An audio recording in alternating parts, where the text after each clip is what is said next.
Hey, welcome to our first episode of Two Voice Devs. I'm Mark Tucker, And I'm Allen Firstenberg.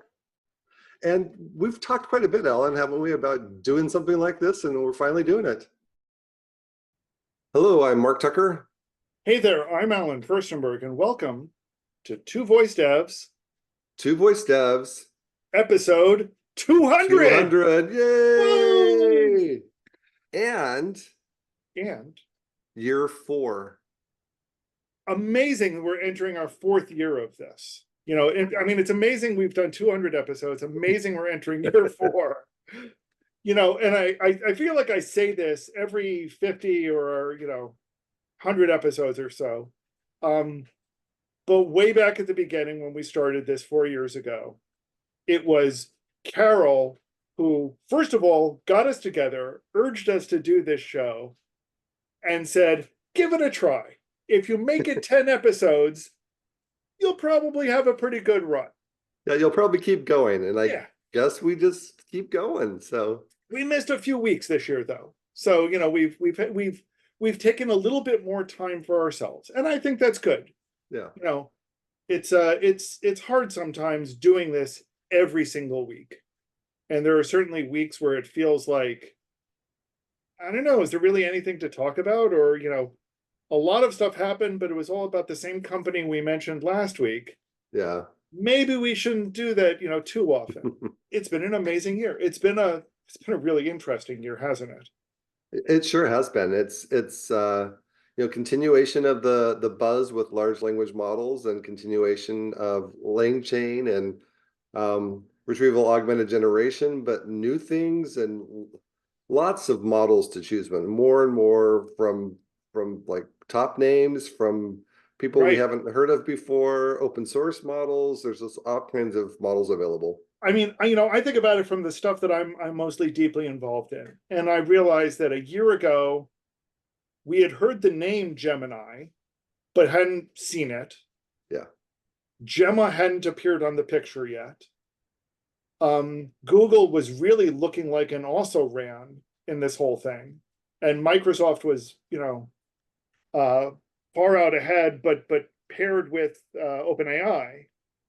And since then, and we heard of others. We heard of Mistral and we heard of Anthropic, but it wasn't clear where they fit in. And now we're just seeing amazing models from these companies. We're seeing Google towards the top of that pack. Yeah. We're seeing, we've barely heard anything, to be honest, from OpenAI over the past 6 months, a year. Yeah. But we've seen Microsoft publishing new models and new, interesting stuff. So in some ways, the world is really just like gone crazy over the past year. Yeah, well, and the name we haven't talked about is Amazon. And it seems like Amazon's making models available to their cloud service infrastructure, but not necessarily, working in the same way that the other big names are. Yeah, the Bedrock service is interesting, but it feels like it's nothing compared to what Google and Microsoft are doing in Google Cloud and Azure.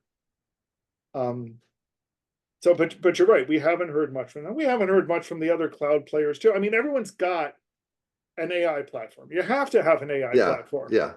And in some way, I've seen complaints recently about how, disappointing that is. Everyone seems to have gotten this laser focus on AI and kind of ignored growing the rest of the industry. But I'm not sure that's true. Maybe that's true at Amazon, but I feel like both Google and Microsoft have expanded their whole range of offerings. Yes, they've expanded their AI stuff, but there's a lot of stuff that's also going on. Yeah, that's true. And then when I look back and think of like when I started, back in 2016, I started with Alexa, and then I kind of expanded to Dialogflow and Google conversations type stuff.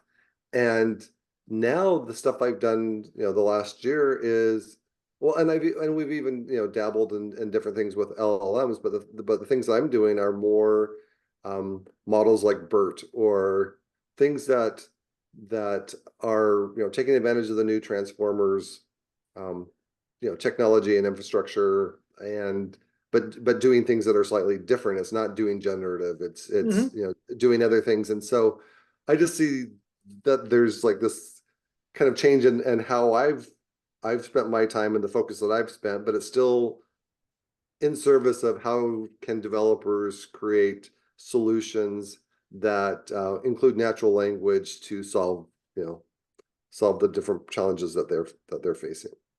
I think that's what's great over, say, year and a half, 2 years ago, Mhm.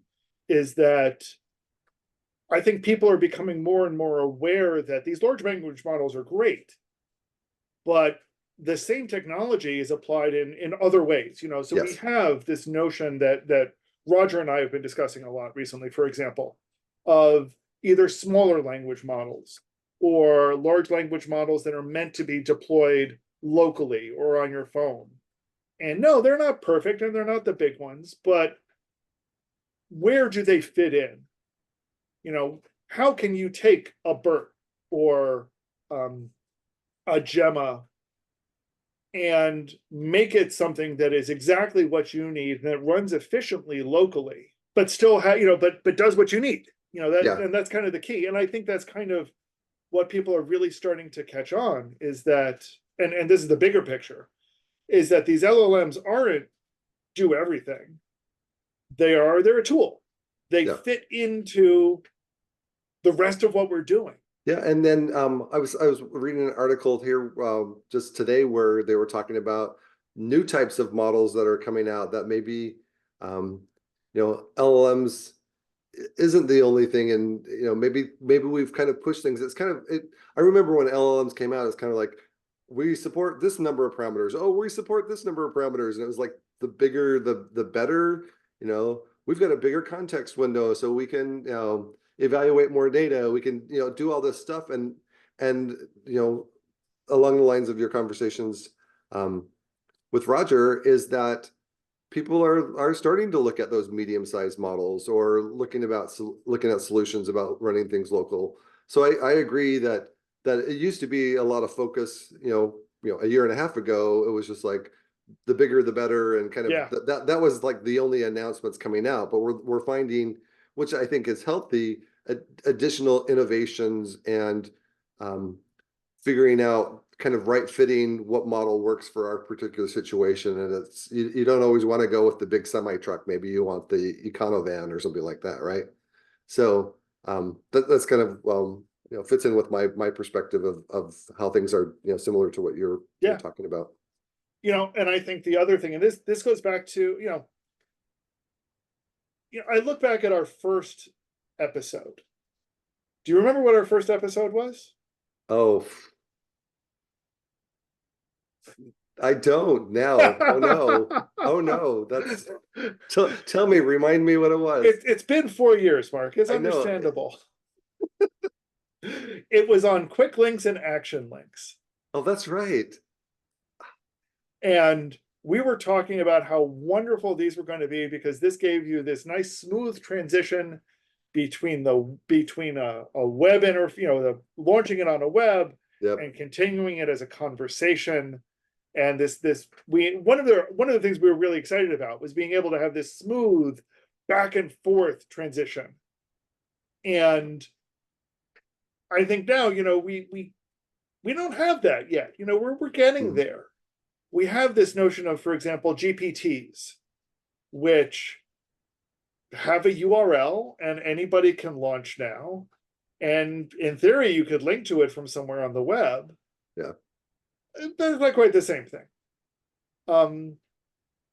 But we're seeing more and more people talking about, embedding a chat agent into their web page and being able to have a conversation with your website. And again, it's not quite there, but it's 4 years on. We haven't seen what we wanted to see yet. We've got this other technology that's kind of coming in from the other direction. And you got to wonder, when are we finally going to meet the two? And you and I have, Yeah. we have talked a lot about how we have this almost intent-like thing in LLMs with tool calling and function calling, Yep. but we haven't learned, the LLM side of the world hasn't learned the lessons that we learned in the conversational design side of the world.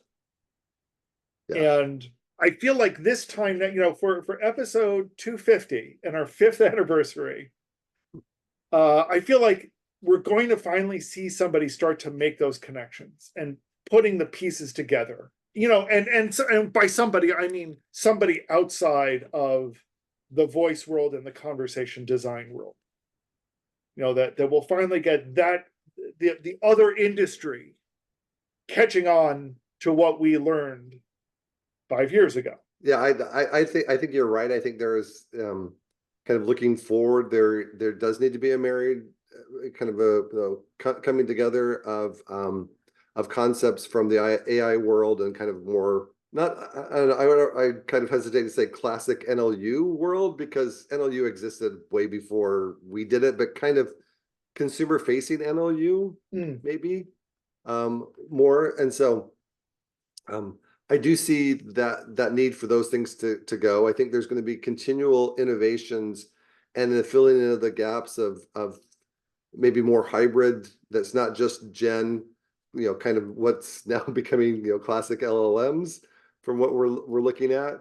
So I do see that there's going to be some innovations in what models do, and maybe even new technologies coming in and trying to figure out how we can make things more efficient. Is it really sustainable to have this much CPU and GPU and electricity and all that stuff going into AI the way that it is now? What efficiencies can we find? And I think that's going to be a big focus in the future too. No, that's an excellent point. I mean, recent announcement that the combined energy usage of Google and Microsoft is more than the combined energy uses of what was it 100 countries? I mean, it was an absurd. It was an absolutely absurd number. And embarrassing, to be honest. Yes. Technology is cool, and I wave the flag for technology. I'm really excited about that, but I don't know. There's responsible too, and I live in Arizona, so we're talking about like water shortages and Right. issues with that, and I'm just like, there's just a lot of sustainability things that we've kind of brushed aside in this race of pushing forward this latest round of AI technologies, that I think we need to be more responsible going forward. I agree.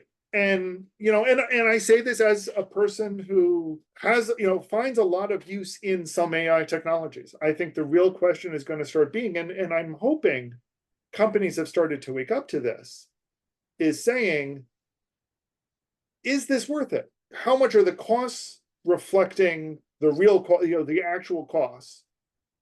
And then saying, well, okay, if it's costing us this amount, are we getting that amount in benefits? Yeah. Or do we expect to be getting that amount in benefits in the next 3 to 6 months? Yeah. And I don't know what the answer to that is going to be. I suspect that we're going to start taking cold hard looks at some of this and saying, you know what, we're not really doing, some of this is better. Some of this we are definitely getting improvements in, but others maybe not.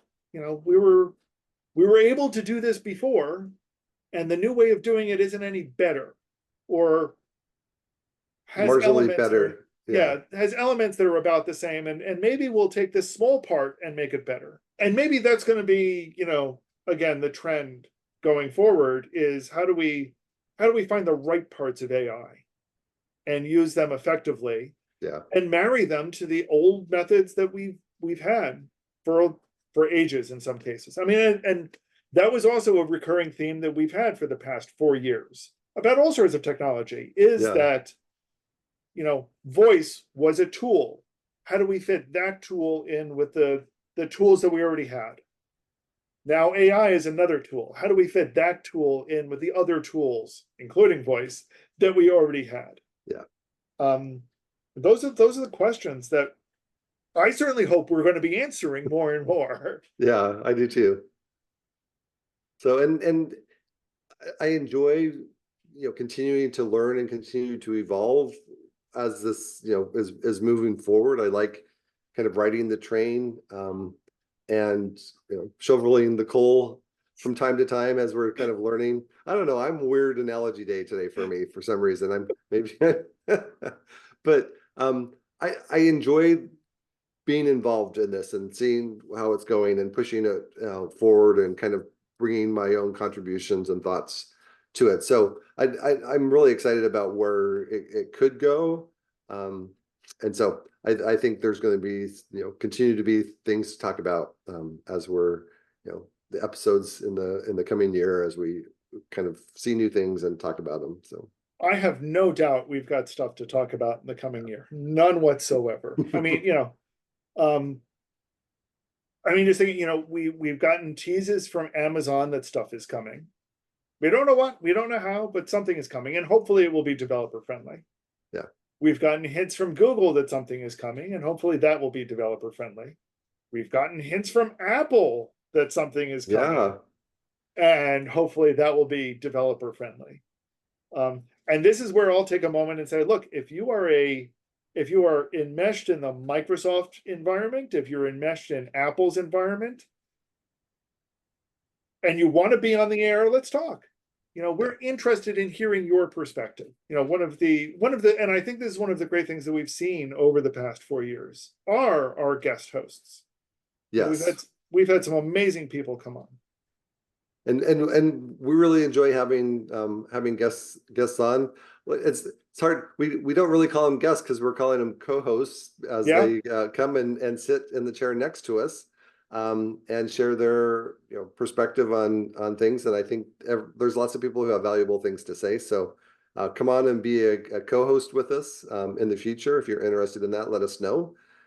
We would love to have you on.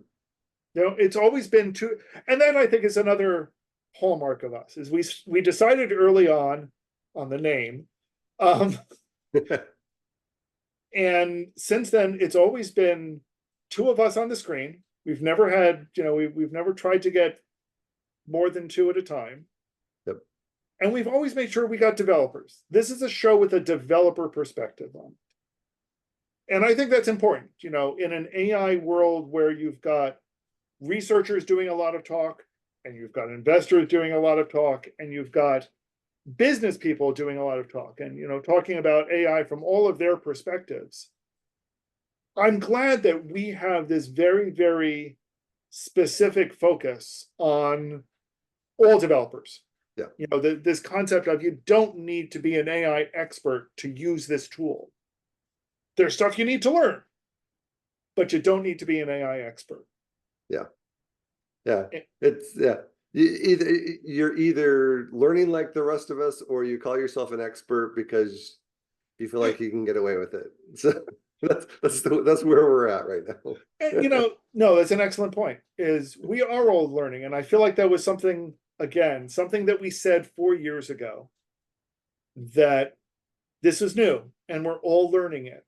And if we're a step ahead, we want to help others take that step. If we're a step behind, we want to bring you in so we can catch up. Yeah. This is a show about learning, which is a really, really core developer concept. And we're constantly learning. And we've shared our backgrounds, multiple times. We make sure we share the backgrounds of all of the people who come in to host with us. And I hope folks are seeing that, we've all come at this from very different places. Yeah. Even the folks that we're getting on that have to do with AI, they didn't come from the voice industry. They came from a lot of other different places than we did. They got into this from different ways. And I think that's big.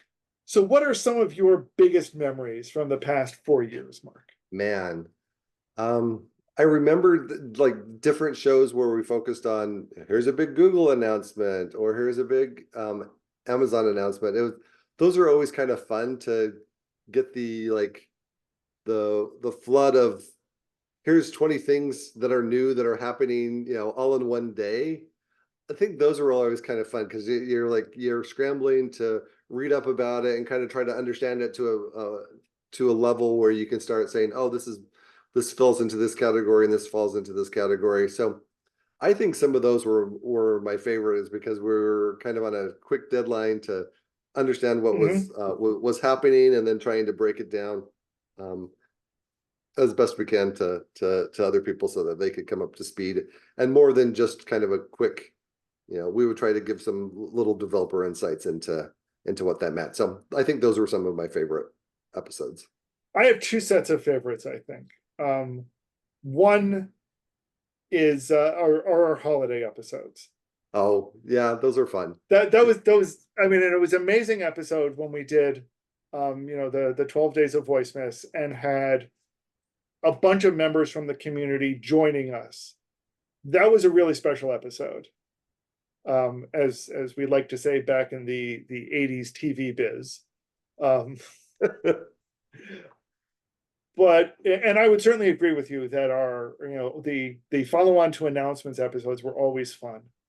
But I also like the ones where we could, where we took a topic that we were working on that week, or when you would send me a message one afternoon on a weekend, on a Saturday, and you're like, I gotta show you something. And we'd connect and we'd start recording, and we'd record an hour worth of you playing around with something new. Yeah. Or me showing off what I discovered. And we turned that into an episode. Those were fun, where we were just, diving into something and then showing off what we found, what we discovered.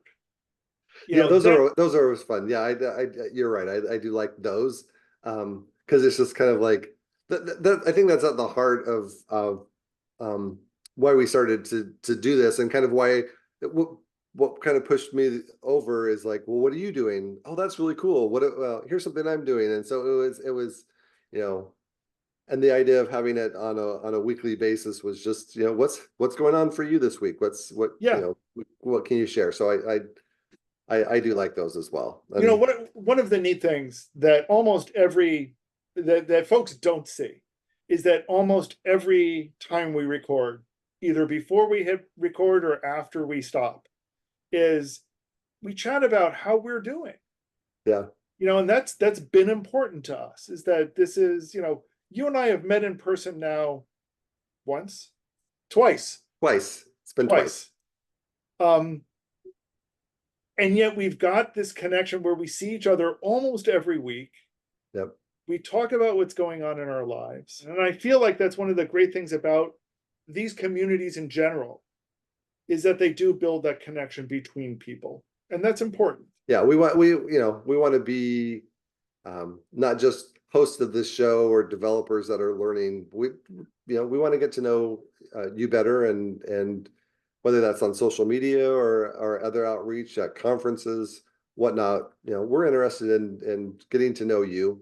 It's always good to have more friends, especially more friends that understand what you're talking about. And that's always, and that is kind of why we started having these conversations, and why we got involved in Voice Lunch, and why we were going to these conferences, was because you and I were discovering stuff, and we needed somebody to talk to about it. Yeah. When we were diving into what a voice CMS would be like, and we were just bouncing ideas off of each other and trying them out and seeing what worked and seeing what didn't, and creating this vocabulary that nobody else was creating, and then sharing it with other people and seeing what everyone else's reactions to it were. That was really powerful, and it meant a lot to us, I think. So thanks to everybody that's been listening or watching, but an extra thanks to you, Alan, for just being my friend and giving me a chance to talk with you about things that I care about.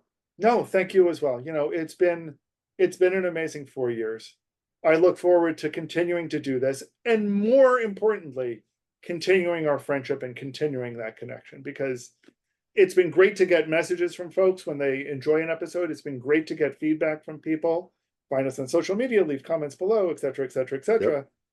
But it's also been great just to reach out and to be able to talk with you about what's going on in this industry, with our jobs, and in our lives. Yeah. We got more to go. We've got more to talk about and more to learn. So stay tuned and keep following us. Keep following. Next week, episode 201. We guarantee it. And we'll keep going from there. And hopefully another year, we'll have another 50 episodes in the can. Until then, again, reach out to us. We'd love to hear what you think. We'd love to hear your perspectives. We'd love to have you as part of this community. Because remember, you know, one of the things you always used to say, Mark, is reminding people that they're important. They count. They matter. And you belong. You belong. So everyone, you belong here with us as Two Voice Devs. Two Voice Devs. Thank you, Alan. Thank you, Mark. But this has been a lot of fun. So I think that's it. Thanks, Alan. Thank you, Mark. And we're Two Voice Devs. Two Voice Devs coming to you.